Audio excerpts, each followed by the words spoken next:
मेरे जिस्म का जोर-जोर दुख रहा था, सर में धमाके हो रहे थे। मैं बेहिस्सो हरकत जीप के फर्श पर लेटा रहा। फायरिंग की आवाज़ें बहुत पीछे रह गई थीं और जीप तेज़ रफ्तारी से रेगिस्तान में उछलती हुई जा रही थी। हम किस तरफ जा रहे हैं? मैंने जीप के फर्श से उठते हुए पूछा। कुछ पता नहीं, बशीर ने जवाब दिया। इस वक्त तो मैं इन लोगों से ज़्यादा दूर निकल जाना चाहता हूँ। रात के वक्त सीमत का तयन मुश्किल है। वैसे चंदन यहाँ से तकरीबन 40 मील के फासले पर है। हम सुबह होने से पहले ही रास्ते का तयन कर सकेंगे। इस वक्त तक हम किसी महफूज मुकाम तक पहुँच जाएंगे।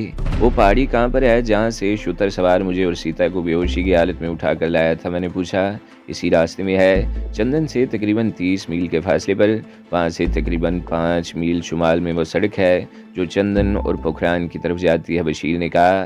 क्या इस पहाड़ी में गार वगैरह भी होंगे? राजस्थान के सहराओं में नज़र आने वाली हर पहाड़ी में तुम्हें खौफनाक गार मिलेंगी। बशीर ने कहा। किसी ज़माने में इस इलाके में काली देवी के मानने वालों की अक्सरियत थी। तबाही और बर्बादी की इस देवी के पुजारी उसे खुश रखने के लिए इंसानी जानों की भेंट दिया करते थे। शहर के किसी मंदिर में चूंकि वो किसी इंसान को काली के चरणों पर मौत के घाट नहीं उतार सकते थे, इसलिए उन लोगों ने रेगिस्तान में उन पहाड़ियों के गारों में काली देवी की कुर्बान गाहें बना रखी थी। इस तरह वो कानून की गिरफ्त से भी आज़ाद रहते थे। लेकिन फिर कानून की सख्ती से ये रुझान ख़त्म होता चला गया। जिस गार से हम फरार हुए हैं वहाँ भी किसी ज़माने में काली देवी का मंदिर था और गार का वो हिस्सा कुर्बान गाह के तौर पर इस्तेमाल होता था जहाँ हमें कैद रखा गया था। काली देवी और इंसानों की कुर्बानी के बारे में मैं पहले भी बहुत कुछ सुन चुका था। मैं मज़ीद कुछ कहने के बजाय सहरा की तारीकी में घूरने लगा। तकरीबन 20 मील का फासला तय होने के बाद जीप का इंजन खुरखुराने लगा। इसके साथ ही रफ्तार कम होती चली गई। बशीर गियर बदल बदल कर इंजन को संभालने की कोशिश कर रहा था, मगर कामयाब ना हो सका और बिलाखिर जीप रुक गई। बशीर इंजन चेक करने के लिए नीचे उतरा तो लड़खड़ा कर रेत पर गिर गया। मैं जल्दी से नीचे कूद गया। बशीर को उठाने के लिए जैसे उसका हाथ पकड़ा, मैं बुरी तरह चौंक गया। उसका जिस्म आग की तरह तप रहा था। मैंने उसकी पेशानी पर हाथ रखा तो हाथ चिपाने लगा। इस वक्त मुझे ख्याल आया कि जब बशीर को गार में लाया गया था तो इसकी पेशानी ज़ख्मी थी और गालबन इसी वजह से उसे बुखार हो गया था, और बुखार भी इस कदर शदीद था कि अगर फौरी तौर पर किसी किस्म की तिब्बी इमदाद न पहुँचाई गई तो उसकी हालत बिगड़ने का अंदेशा था। मुझे तो हैरत थी कि वह अब तक अपने आप पर काबू कैसे पाए हुए था। मैंने बड़ी मुश्किल से इसे उठाकर जीप की पिछली सीट पर डाल दिया। जीप में पानी की एक बोतल मिल गई। मैंने अपनी कमीज़ का दामन फाड़ा और कपड़ा भिगो कर उसकी पेशानी पर रखने लगा। इस वक्त इसके अलावा कुछ और किया भी नहीं जा सकता था। रात बीतती जा रही थी। बशीर पर गनूदगी तारी थी और मैं इस ख्याल से सहमा जा रहा था कि अगर बशीर को कुछ हो गया तो आबादी से मीलों दूर रेगिस्तान में मेरी ज़िंदगी का भी खात्मा हो जाएगा।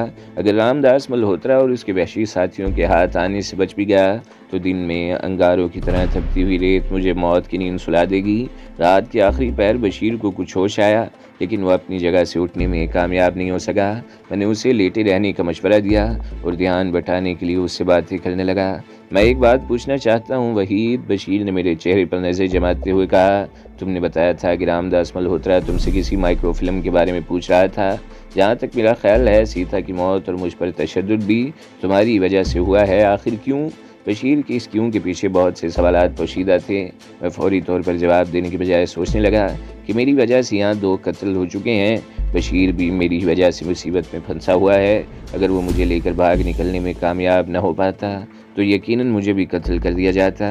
मौजूदा हालात में हम दोनों की ज़िंदगियों की अब कोई ज़मानत नहीं दी जा सकती थी। अगर मल्होत्रा हमें तलाश करता हुआ इस तरफ आ निकला तो हम चूहों की तरह मारे जाएंगे।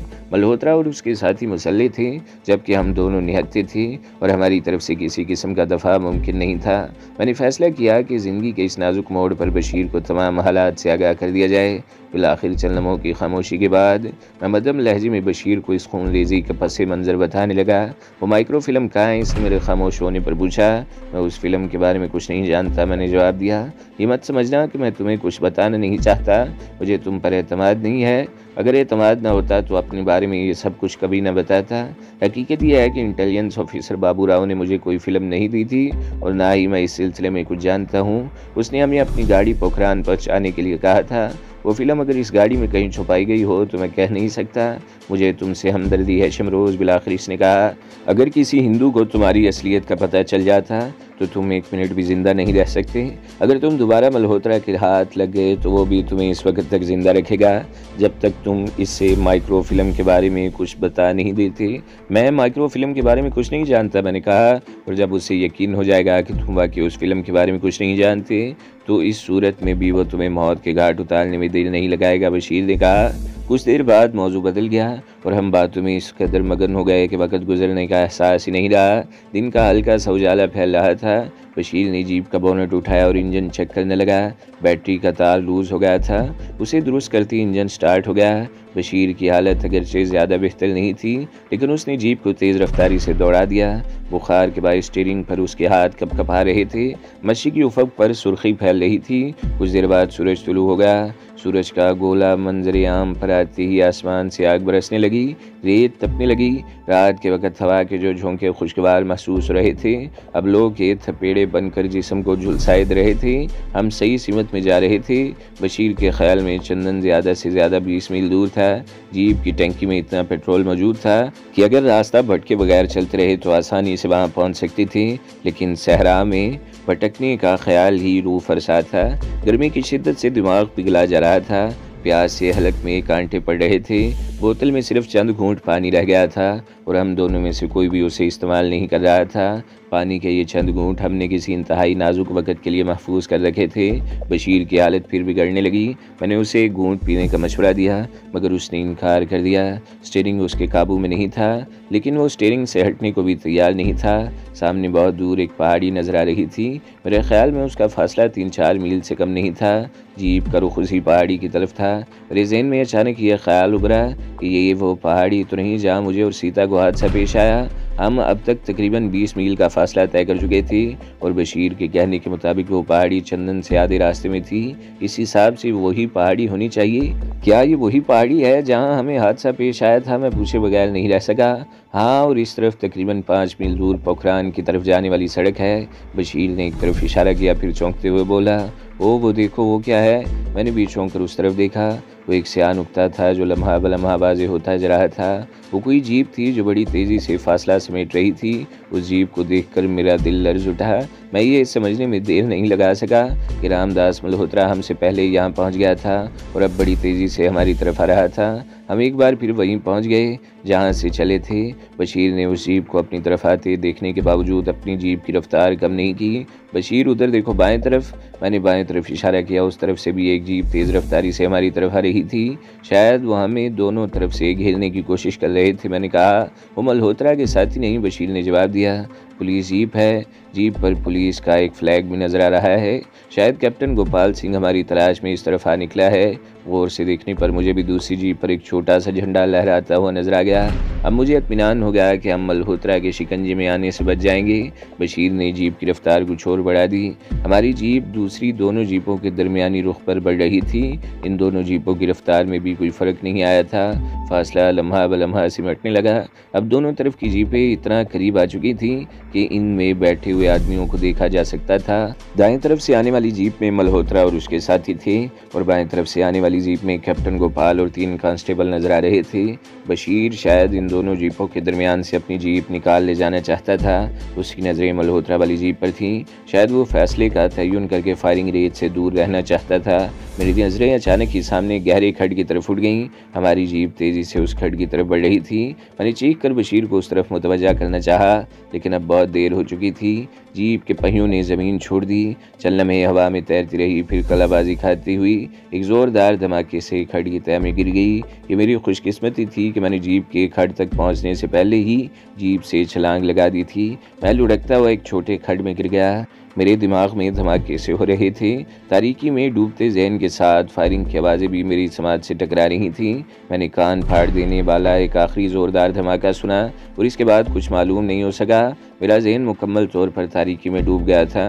मुझे कुछ अंदाज़ा नहीं था कि मैं कितनी देर बाद होश में आया था, लेकिन गर्मी की शिद्दत से दिमाग पिघला जा रहा था। इसके साथ ये एक अजीब सी बू मेरे नथनों से टकरा रही थी। मैं घुटनों और कोहनियों के बल रेंगता हुआ खड्ड से बाहर आ गया। सामने का मंजर देखते ही लर्ज उठा। कैप्टन गोपाल की जीप के परखचे उड़ चुके थे। उसके टायरों और बाज़ हिस्सों से अब भी धुआं उठ रहा था। मुझे इस समझने में देर नहीं लगी कि जीप पर दस्ती बम या किसी ऐसी कोई आतशगीर मादा फेंका गया था। कैप्टन गोपाल सिंह और उसके कांस्टेबलों की झुलसी हुई लाशें जीप के करीब ही बिखरी थीं। मैंने दूसरी जीप की तरफ देखा। मल्होत्रा के दोनों साथी टंगू और अर्जुन की लाशें रेत पर पड़ी थी। वो यकीनन पुलिस की गोलियों से हलाक हुए थे, लेकिन मल्होत्रा नजर नहीं आ रहा था। मैं आगे बढ़कर जीप की दूसरी तरफ चला गया और फिर दूसरे ही लम्हे मुझे ठटक जाना पड़ा। मल्होत्रा जीप की दूसरी तरफ रेत पर पड़ा हुआ था। उसके सीने पर गोलियों के 3 निशान थे। खून से उसका लिबास तर हो रहा था। हाथों और चेहरे पर भी खून के धब्बे नजर आ रहे थे, जिससे उसका चेहरा कुछ और भी भयानक हो गया था, लेकिन वह भी जिंदा था। आहट पाकर उसने आंखें खोल दी। वो चंद लम्हे हकारतमेज़ नज़रों से मेरी तरफ देखता रहा और फिर आहिस्ता आहिस्ता उसका दायां हाथ हरकत में आया। वो मेरी खुशकिस्मती थी कि मैंने मल्होत्रा के हाथ में रिवॉल्वर देख लिया था।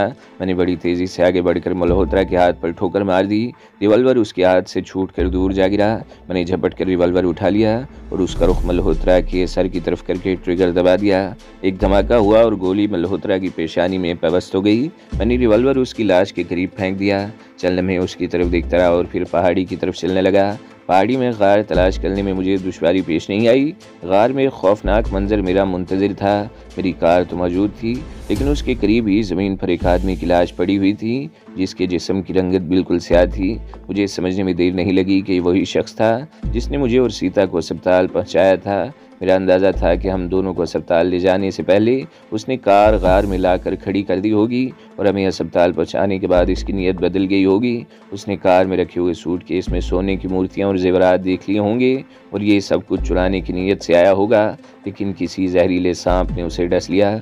उस इलाके में ऐसे जहरीले सांपों की कमी नहीं थी जिनके काटने से फ़ौरन ही मौत वाक़ हो जाती है और जिस्म स्याह पड़ जाता है। मैं लाश से नज़रें हटाकर कार की तरफ मुतवज्जा हो गया, जो रेत में अटी हुई थी। मैं कार का दरवाज़ा खोलकर कुछ देर बाहर खड़ा रहा, फिर स्टीयरिंग के सामने बैठकर इंजन स्टार्ट करने की कोशिश करने लगा। मुझे मायूसी नहीं हुई। कुछ ही देर में इंजन स्टार्ट हो गया। मैं रिवर्स गियर में कार को कार से बाहर निकाल लाया और बशीर के बताए हुए रास्ते की तरफ मोड़ दिया। तकरीबन 35 मिनट बाद मैं सड़क पर पहुंच गया। ये वही सड़क थी जहां से सीता के साथ मैंने कार चट्टान की तरफ मोड़ी थी। ये सड़क एक तरफ चंदन से होती हुई पोखरान की तरफ चली गई और दूसरी तरफ जैसलमेर की तरफ जहां से हम आए थे। मैंने कार जैसलमेर की तरफ मोड़ दी। सड़क पर चंद मील का फासला तय करके मैंने अकवी मंजर पेश करने वाले आईने की तरफ देखा तो चौंक सा गया। आईने में पिछली सीट पर पड़ी हुई सीता की साड़ी का अक्स नजर आ रहा था। मुझे अच्छी तरह याद था कि उस रोज़ जब पहाड़ी के करीब हम कार से उतरे थे तो सीता इसी साथ पैसेंजर सीट पर बैठी हुई थी और गर्मी की शिद्दत से घबराकर उसने साड़ी उतार दी थी। अस्पताल में होश आने के बाद डॉक्टर राधा ने अपनी एक साड़ी सीता को दे दी, जिसे वो आखिरी वक्त तक पहने रही थी। मेरे ख्याल में सीता की उस साड़ी को पैसेंजर सीट पर होना चाहिए था, लेकिन वो पिछली सीट पर पड़ी हुई थी। मुमकिन है उस शुतर सवार ने कार के सामान की तलाशी लेते हुए ये साड़ी उठाकर पिछली सीट पर फेंक दी होगी। सीता मर चुकी थी, उसकी किसी चीज़ का कार में मौजूद होना मेरे लिए ख़तरनाक साबित हो सकता था। ये ख्याल आते ही मैंने कार को सड़क से बहुत दूर हटाकर रोक लिया और पिछली सीट पर आ गया। साड़ी के अलावा सीता का हैंड बैग भी पिछली सीट पर मौजूद था। सीता के 2-3 और कपड़े भी मौजूद थे।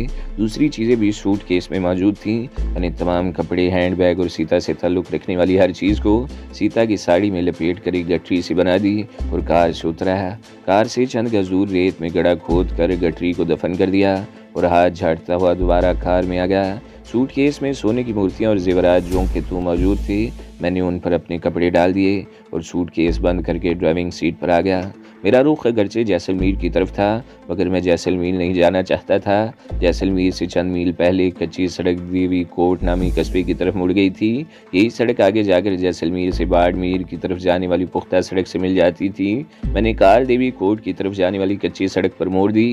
3 बजे के लगभग मैं देवी कोट पहुँच गया। यहाँ ज़्यादा देर रुकना मुनासिब नहीं था। चंदन के लोगों को सहरा में पुलिस और रामदास मल्होत्रा के दरमियान खूनी तसादुम का पता चल गया होगा और खड्ड से बशीर की लाश भी मिल गई होगी और ऐन मुमकिन है ये खबर अब तक देवी कोट जैसे छोटे कस्बे में भी पहुंच गई हो और पुलिस को किसी मुश्तबा शख्स की तलाश हो, क्योंकि कस्बे वालों के ख्याल से रजिया और वहीदुद्दीन को अगवा कर लिया गया था। पुलिस को यकीनन उनकी भी तलाश होगी, इसलिए ज़्यादा देर यहाँ रुकना मेरे लिए ख़तरनाक साबित हो सकता था। मैंने एक छोटे से रेस्टोरेंट में मुँह हाथ धोकर खाना खाया और जब बाहर निकला तो एक भिखारी लड़का कार साफ कर रहा था। मेरे होंठों पर खफीफ सी मुस्कुराहट आ गई। गाड़ी की सफाई का ख्याल मेरे जहन में भी आया था और ये मसला उस भिखारी लड़के ने हल कर दिया। मैं रेस्टोरेंट के दरवाजे में खड़ा लड़के की तरफ देखता रहा और जब कार अच्छी तरह साफ़ हो गई तो मैंने लड़के के करीब आकर 5 रुपए का एक सिक्का भिखारी लड़के के हाथ में थमा दिया और कार में बैठ गया। एक पेट्रोल पंप से टंकी फुल कराने के बाद मैं बाड़मेर की तरफ रवाना हो गया। मैं सूरज गुरूब होने के बाद ही बाड़मेर पहुंचा था। यह अगरचे बड़ा कस्बा था मगर जिम्मेदार राजिंदर नाथ का मकान तलाश करने में मुझे ज़्यादा दुश्वारी पेश नहीं आई। राजिंदर नाथ की खेती बाड़ी भी थी और बाजार में आड़त की दुकान भी थी जहाँ आमतौर पर उसके मुंशी वगैरह बैठा करते थे। ये मिर्चों का सीज़न था, इन दिनों ये कारोबार उरूज पर था। हिंदुस्तान भर से मिर्चों के व्यापारी इस सीज़न में बाड़मेर और इन कस्बों में आया करते थे जो मिर्चों की पैदावार के लिए शोहरत रखते थे। मुझे भी मिर्चों का व्यापारी ही समझा गया था। इत्तेफाक से मैंने जिस शख्स से राजिंदर नाथ के बारे में दरियाफ्त किया था वो भी मिर्चों का आड़ती था। उसने मुझे घेरने की कोशिश की कि मुझे राजिंदर नाथ से सस्ता और बेहतरीन माल दे सकता है, लेकिन बिलाखिर उसने मुझे राजिंदर नाथ की दुकान का पता बता दिया। मैंने मुंशी को बताया कि मैं राजिंदर नाथ का रिश्तेदार हूँ और जोधपुर से आया हूँ, तो इसने एक मुलाजिम को मेरे साथ कर दिया। मुलाजिम मेरे साथ अगली सीट पर बैठ गया और रास्ता बताता रहा। फिर कस्बे के तकरीबन आखिर में एक हवेली नुमा मकान के फाटक के सामने उसने गाड़ी रुकवा ली और नीचे उतरकर फाटक के ज़ीली दरवाजे में दाखिल हो गया। तकरीबन 10 मिनट बाद वो एक आदमी के साथ बाहर आया। वो आदमी दराज कामत और भारी भरकम जिस्म का मालिक था। बड़ी बड़ी मूंछों ने उसके चेहरे का खासा रोब बना रखा था। उसने धोती और कुर्ता पहन रखा था और वो वाकई जिम्मेदार लगता था।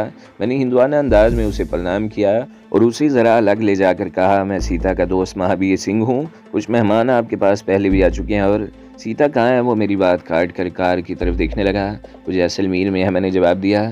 चंद रोज़ बाद आएगी। वैसे वो खैरियत से है और कार को अंदर ले चलो, आराम से बैठ कर बात करेंगे। उसने एक बार फिर मेरी बात काट दी और मुलाजिम को फाटक खोलने का इशारा किया। मैं कार को फाटक के अंदर ले गया। बहुत बड़ी हवेली थी, बहुत वसी और इस कंपाउंड था। सामने हवेली की इमारत थी।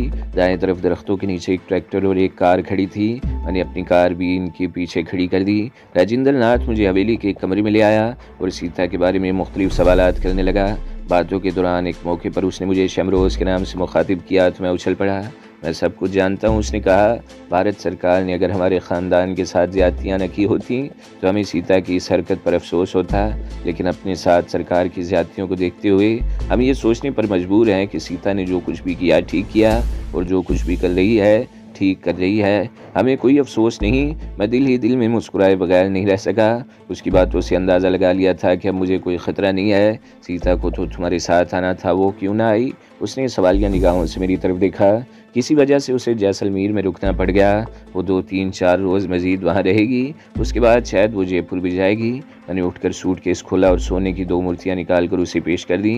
ये तोहफ़ा आपके लिए सीता ने भेजा है, सोने की हैं। वो मूर्तियों को उलट पलट कर देखते हुए बोला। इसकी आंखों में अजीब सी चमक उभर आई। जी हाँ, खालिस सोने की, मैंने जवाब दिया। वो कुछ देर उन मूर्तियों की तारीफ़ें करता रहा, फिर उठकर अंदरूनी दरवाजे में गायब हो गया। उसकी वापसी तकरीबन 15 मिनट बाद हुई और वो अकेला नहीं था। उसके साथ राजीव, शोभा और कल्पना के अलावा राजिंदर नाथ की पत्नी रजनी और जवान बेटी शांति भी थी। मुझे देखकर तो राजीव और शोभा को भी खुशी हुई थी, लेकिन कल्पना की खुशी काबिले दीद थी। सीता देवी कहाँ है? ये सवाल राजीव ने किया। वो चंद रोज़ बाद आएगी, मैंने जवाब दिया। वो लोग काफ़ी देर तक बातें करते रहे। फिर एक मुलाजमा ने आकर रजनी के कान में सरगोशी की तो उठते हुए बोली, भोजन तैयार है, तुम भी मुंह हाथ धो लो बेटा और सब लोग वहीं आ जाओ। इसके तकरीबन 20 मिनट बाद हम सब खाने के कमरे में जमा हो गए। फर्श पर प्लास्टिक मेट बिछा हुआ था जिस पर दस्तरखान बिछा कर खाना चुन दिया गया। पीतल की थालियों में पीतल की कटोरियाँ थीं जिनमें मुख्तलिफ चीज़ें रखी हुई थीं। मुझे उस वक़्त वाकई बड़े ज़ोर की भूख लग रही थी और मैं बेतकल्फ़ी से उन लोगों के साथ खाना खाने लगा। तो दोस्तों, अगली किस्त सुनने के लिए हमारे चैनल को ज़रूर सब्सक्राइब करें, वीडियो को लाइक करें और बेल के आइकन पर भी क्लिक कर दें ताकि हर जो आने वाली वीडियोज़ हैं वो आपको सबसे पहले मिलती रहें।